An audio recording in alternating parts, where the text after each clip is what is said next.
இப்போது நான் தியானிக்கும் பொழுது காலை வேளையில் கர்த்தர் என்னோட கூட பேசின வார்த்தைகள் உங்களுக்கு ஒரு விஷயத்தை சொன்னார் ஆண்டவர்.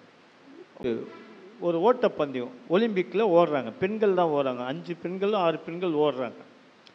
அதில் ஒரு பெண் ரொம்ப ஃபீடாக ஓடுறாங்க, பயங்கரமாக ஃபீடாக ஓடுறாங்க. திடீர்னு அந்த மகளுக்கு கால் நரம்பு பிடிச்சிக்கிச்சு.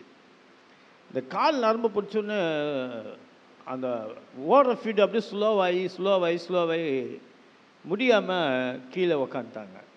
அப்போது மீதி 4 பேர் ஓடி அதில் ஒருத்தர் ஃபஸ்ட் ப்ரைஸு, 2வது ப்ரைஸு, 3rd ப்ரைஸு அடிச்சிட்டாங்க.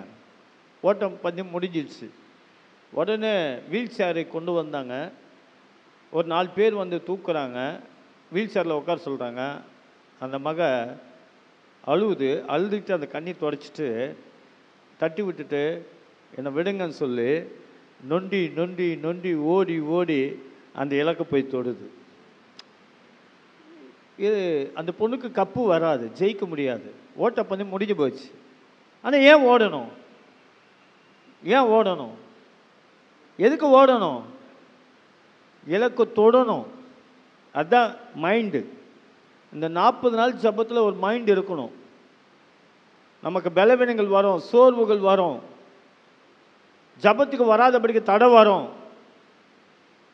ஆனால் உன் இலக்கு, நீ வெற்றி, உன் ஆசீர்வாதம் பெற்றுக்கொள்கிறியோ இல்லையோ, உனக்கு ஆசீர்வாதம் வருதோ இல்லையோ, ஆனால் நீ முடிவு பண்ணுறீங்க பாரு மைண்டில், 40 நாள் நான் ஜெபம் பண்ணுறேன், 40 நாள் நான் வருவேன் அப்படின்றது. அதில் எக்காரத்தை கொண்டும் பின்வாங்கிறாதீங்க. நமக்கு 40 நாள் ஜெபம் பண்ணி நமக்கு ஆசீர்வாதம் கிடைக்கலன்னு கூட பரவாயில்ல, ஆனால் சாத்தானுக்கு ஜெயித்து குத்திராதீங்க. அவன் கொடுக்குற சில சோதனைனால விழுந்துட்டு அந்த ஜபத்தை விட்டுறாதீங்க. கஷ்டப்பட்டு வாங்க. இந்த 40 மணி நேரம் ஜபம், 40 நாளைக்கு 40 மணி நேரம் ஜபம். அதுதான் யாக்கோபு போராடின ஜபம். இங்கே வசனத்தை நம்ம பார்க்கலாம். 1 சாமுவேல் 17ஆம் அதிகாரம், அதில் 37வது வசனம் நான் முதல்ல வாசிக்கிறேன், கவனமாக கேளுங்க.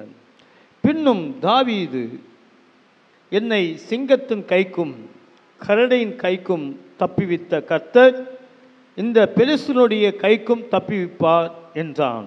அப்பொழுது சவுல் தாவீதை பார்த்து, போ, கர்த்தர் உன்னோடு கூட இருப்பார் என்றார். அல்லேலூயா, அல்லேலூயா. அதுக்கு முன்னாடி ஏன் தாவீது இந்த வார்த்தை சொல்கிறேன்னா, 33வது வசனத்தில், அப்பொழுது சவுல் தாவீதை நோக்கி, நீ இந்த பெலிஸ்தனுடைய எதிர்த்து யுத்தம் பண்ண உன்னால் ஆகாது, நீ இளைஞன்,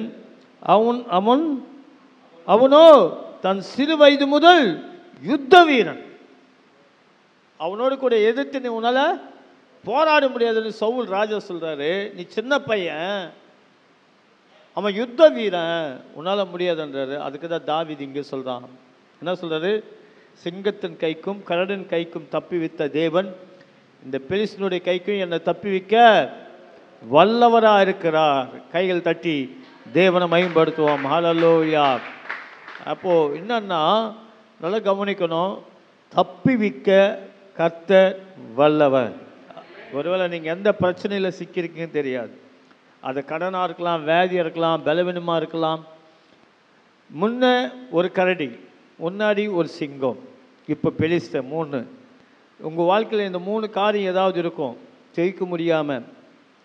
தாவீது சிங்கத்தை ஜெயித்தான், கரடி ஜெயித்தான், 3வது பெலிஸ்தனை ஜெயித்தான்.